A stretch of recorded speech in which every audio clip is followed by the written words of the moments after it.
And Prime Minister Narendra Modi celebrated Diwali on Sunday aboard India's indigenously built aircraft carrier INS Vikrant with personnel of the Indian Navy off the Goa coast. Now, this year's Diwali with the Navy continues his decade-long tradition of spending the festival with India's uniformed services.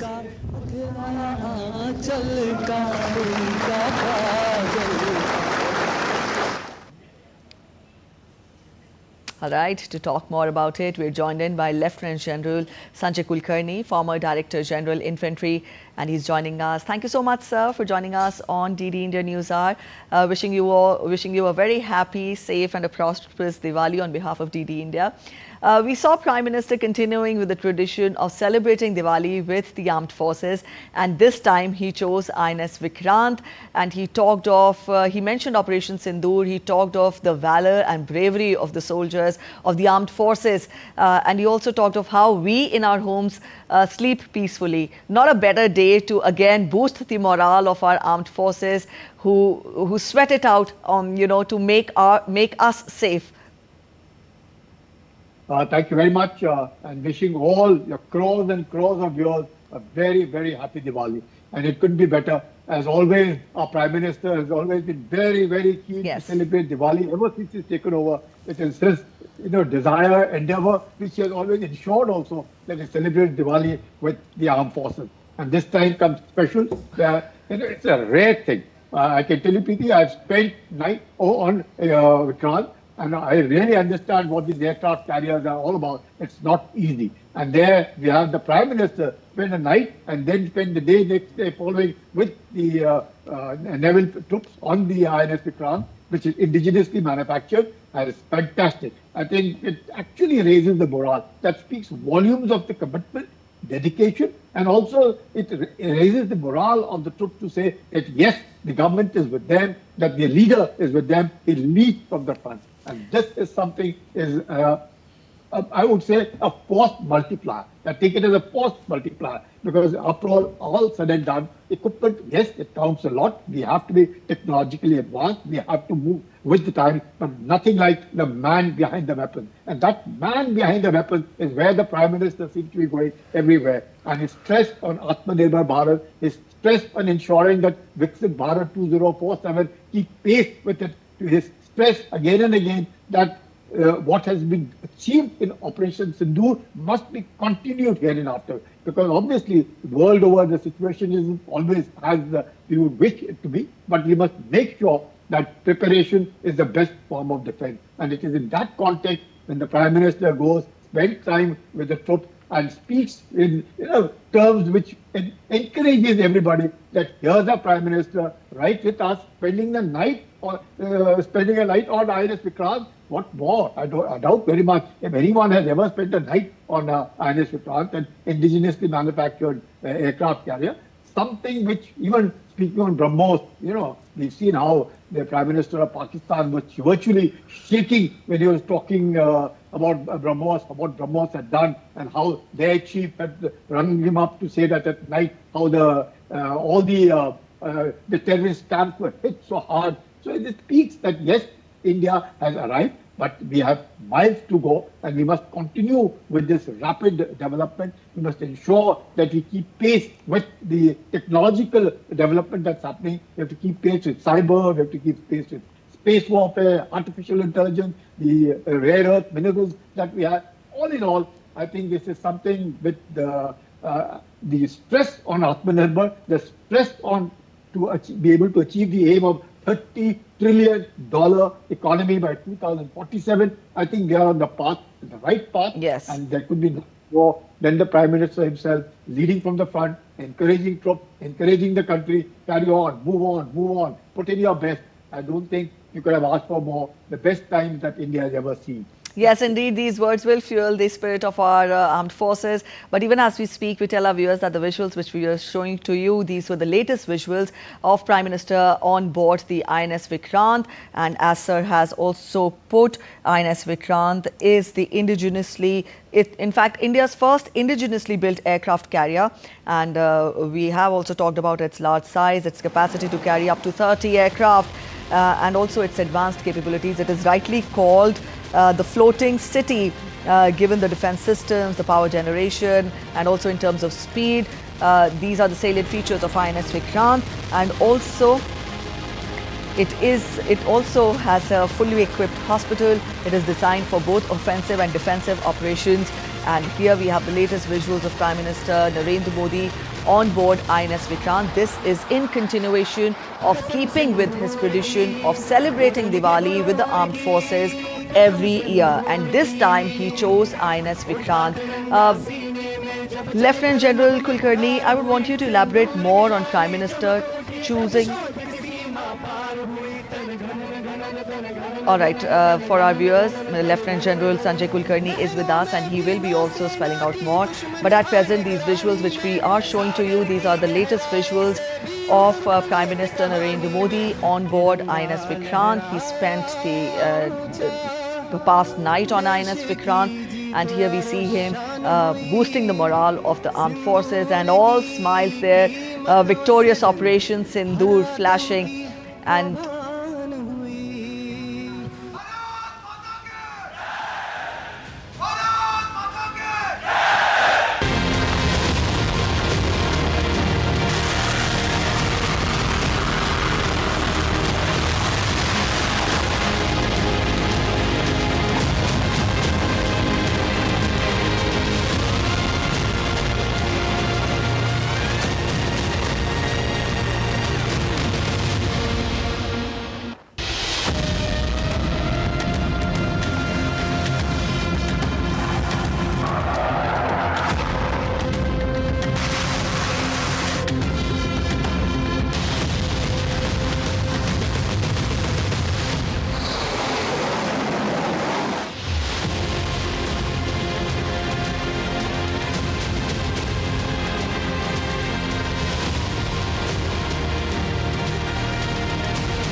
कसम सिंदूर की वतन के गुरूर की कसम सिंदूर की उठा तिरंगा सीने में जब जल थल नभ में पुकार हुई सिंदूर की लाली चमक उठी प्रतिशोध की सीमा पार हुई तन घनन घनन तन घनन घनन तन घनन घनन तन घनन घनन लहरों में भी नौसेना की दुश्मन था निगरानी में सागर की गहराई से भी उतर पड़े कहानी में तिरंगा लहराया ऊंचा देश की जीत और शान हुई सिंदूर की कीमत उस दिन हर आतंकी को भान हुई।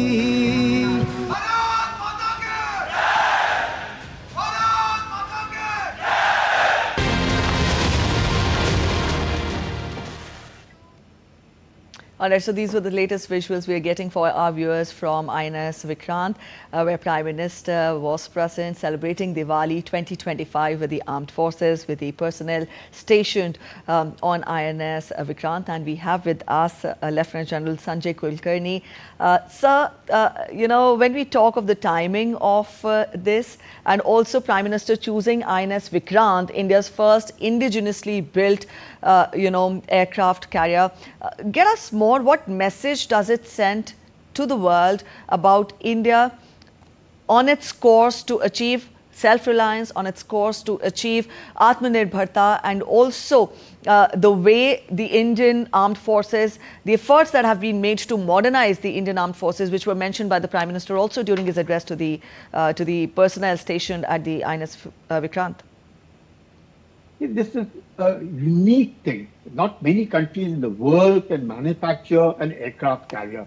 That we have been able to achieve, to be able to manufacture an aircraft carrier in a fashion all indigenously. And since about 2014, we've added about 40 ships to our fleet, which is a huge step forward. And the need is to ensure that we have a freedom of navigation. And in that context, to be able to have a strong maritime power is a necessity. And in that field, I think we are on the right path.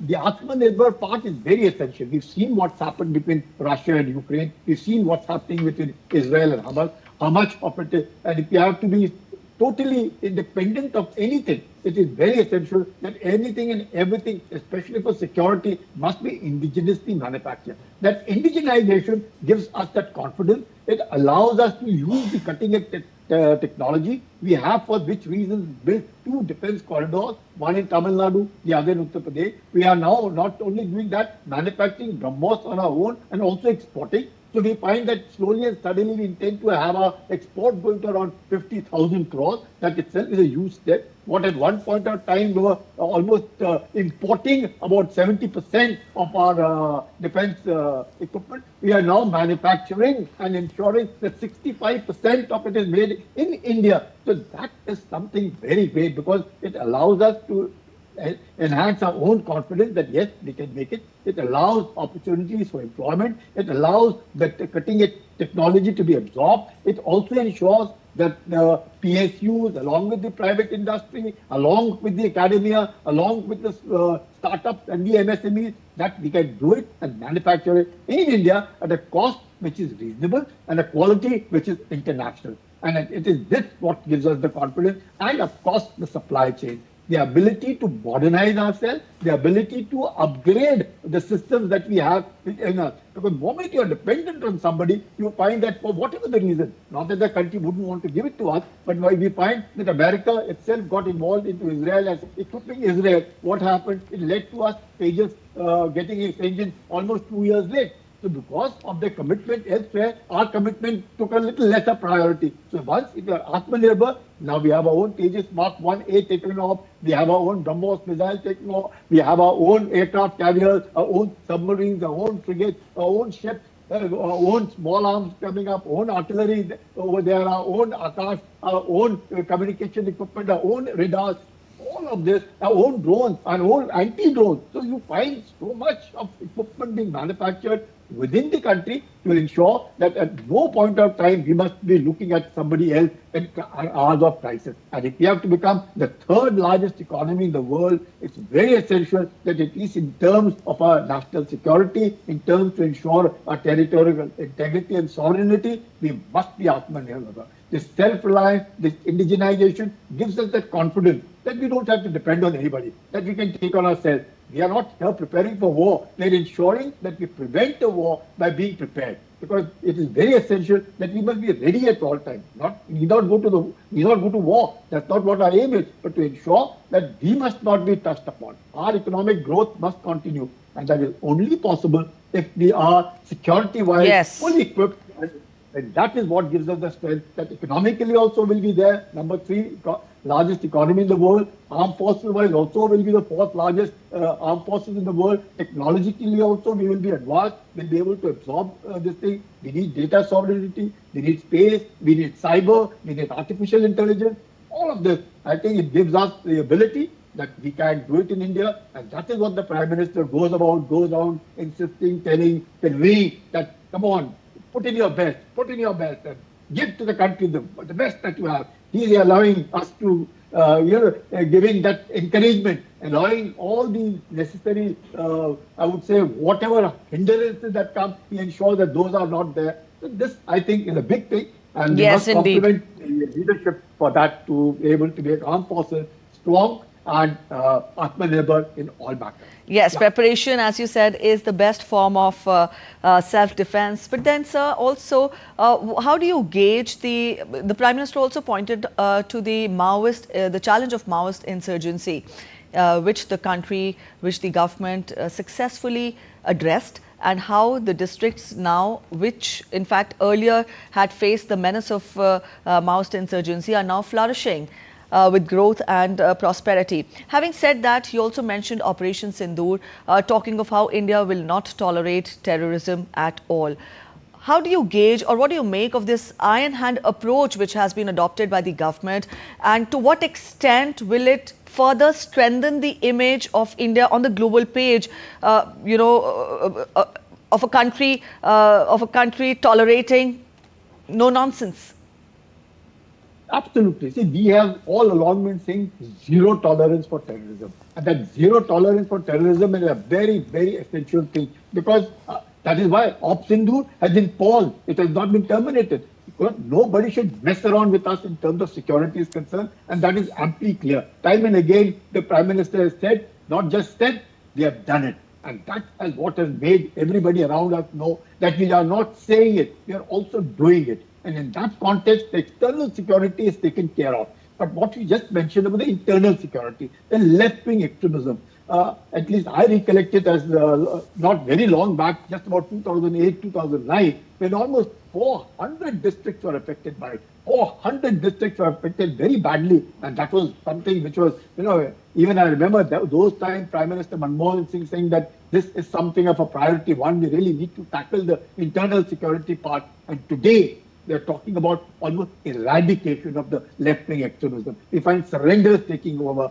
They were ensuring that by March of next year, we would have got rid of this Maoism and left-wing extremism within the country. But that is very, very important. Just not the external security, the internal security. Because after all, we have to develop. And if you have to develop and become the third largest economy, there were times when nobody could enter those areas.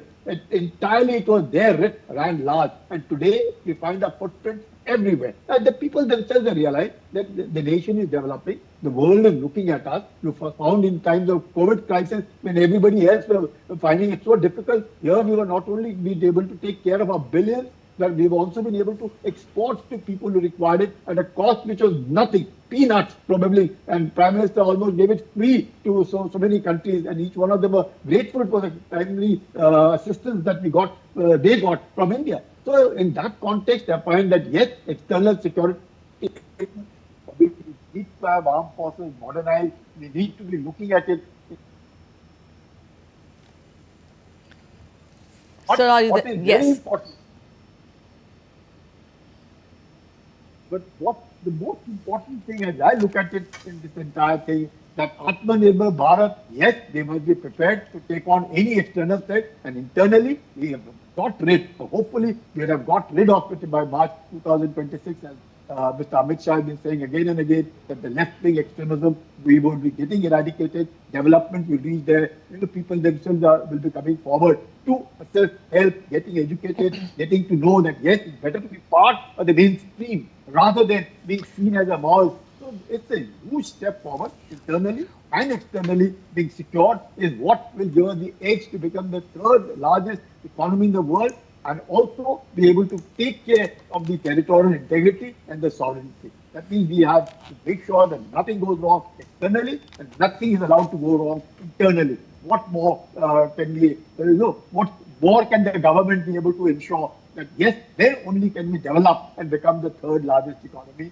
and grow technologically, grow in a manner that the world looks at us, be it in terms of space, be it in terms of cyber, be it in terms of artificial intelligence, be it in terms of data sovereignty, be it in terms of your rare earth mineral exploitation, anything and everything. Because it is very important that, as they say, Shakti mein Shanti. If you are strong, there will be nothing that can ever go wrong. And that is why the stress on Atmanirbhar Bharat, the stress on internal security, the stress to get rid of the left-wing. Yes, indeed. Sir, you're talking of this stern, iron-hand approach which the government has adopted when we talk of protecting the integrity, the sovereignty, security of the country. But when we talk of, India representing itself on the global page under Prime Minister Narendra Modi, then the focus has always been dialogue. The focus has always been diplomacy. And we've also seen how the world leaders have paid heed to this and also how, in spite of the changed stance, how President Donald Trump has also come forward and said, appreciated Prime Minister Narendra Modi for his leadership and has called him a good friend.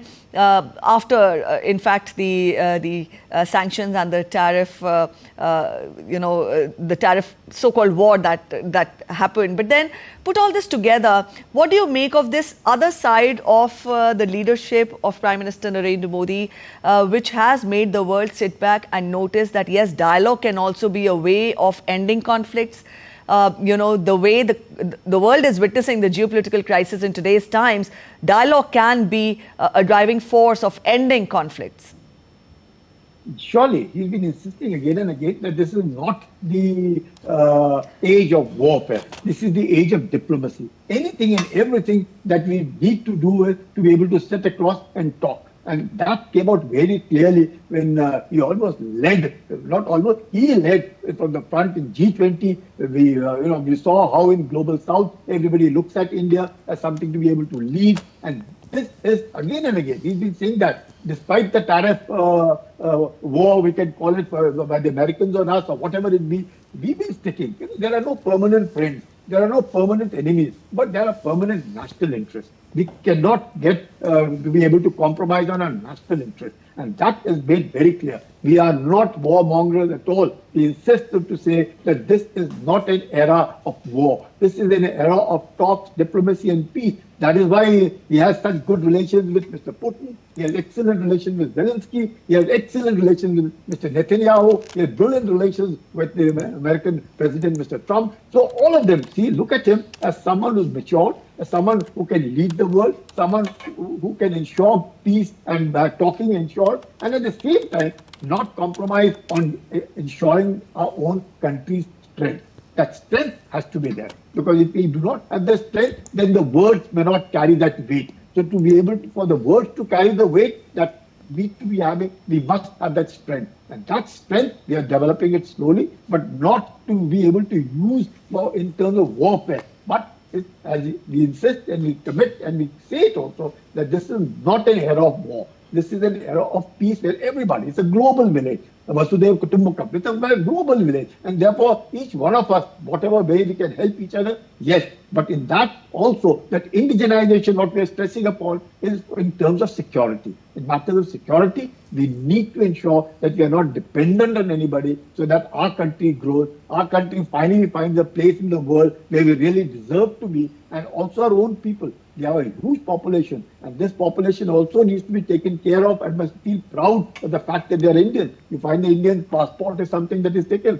How many? I think thousands and thousands of people we've been able to bring back to our country every time there are crises the world over. What does that indicate? This shows very clearly that everybody now is looking at India as a nation which is different. It is an old civilization which has made a difference to their thinking, to the diplomacy, to the environment, and we seem to really not just be saying so. We believe in it and follow it very firmly, and therefore everybody in Global South is looking at India to take the lead and to bring peace the world over.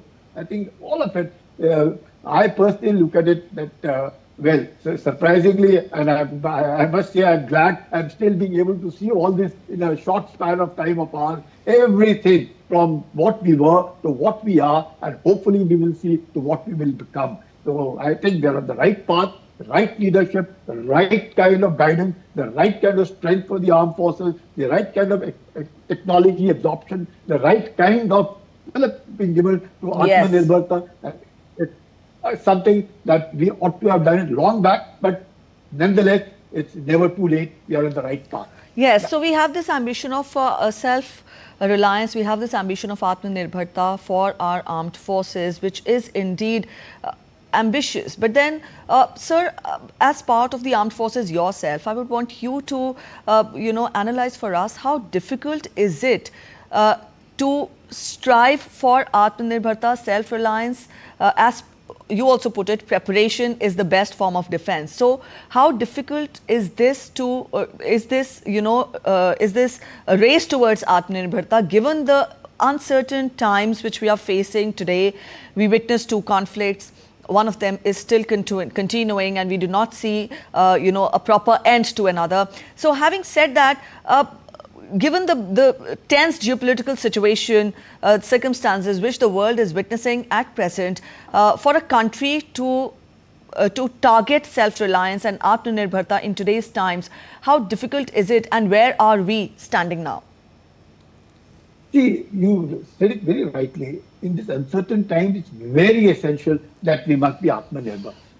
Today we do exercises with various countries in the world. We are participating in so many exercises. It gives us, every soldier gives a gives him that pride that the uniform that is wearing is made in India. The helmet that is wearing is made in India. The personal arm that is carrying is made in India. The shoes that is wearing is made in India. The food that he eats is made in India. Imagine all of it. The aircraft that he moves in is also being now will be made in India. The pilots are all us. Everybody is us. He doesn't see any foreigner anywhere around. He sees all of us, and amongst them, he speaks in a language that everybody understands. That gives a tremendous boost because he sees the other person. What kind of weapon is he carrying? What kind of communication set does he have? What kind of food does he eat? How does he live? How does he communicate? How does he, indulge? All this leads to confidence. And that confidence comes when you find that, yes, we are now manufacturing all of it in India and being able to progress it, improve upon it, being an Indian. Now, how much of it has come in the defense field? Almost 65% of the defense manufacturing is now confined to India. And whether it is our MSMEs, whether it is our startups, whether it is our PSUs, whether it is our private industry, whether it is our DRDO participating into it, and all of it is India. And therefore, 65% of the defense manufacturing budget is being spent in India. There are almost 3,000 of these items which cannot be imported. The whole of it, almost 70% of the budget of ours, which is over $75 billion, is to be spent on Indian stuff. So this itself is a huge thing, and no compromise on quality. That is something which everybody of us knows, that just because it is India doesn't mean that it chalta hai. It is no compromise on quality at a price which is very, very competitive and no compromise on quality. That is what allows the confidence. That's what makes us feel proud as soldiers. It makes us feel proud as Indians when we are participating in exercises in foreign countries, that yes, all of it is Indian and nothing that we are carrying is made in any of these foreign countries. I think that's something, and we are capable. I look at it over the years. We have the ability to absorb technology. We have the strength to manufacture it. We have the skilled manpower to do it. And we have the ability to be able to project ourselves of being a proud Indian, which everybody sees in and around us also, that yes, you've seen during disaster when people had to be brought back to India,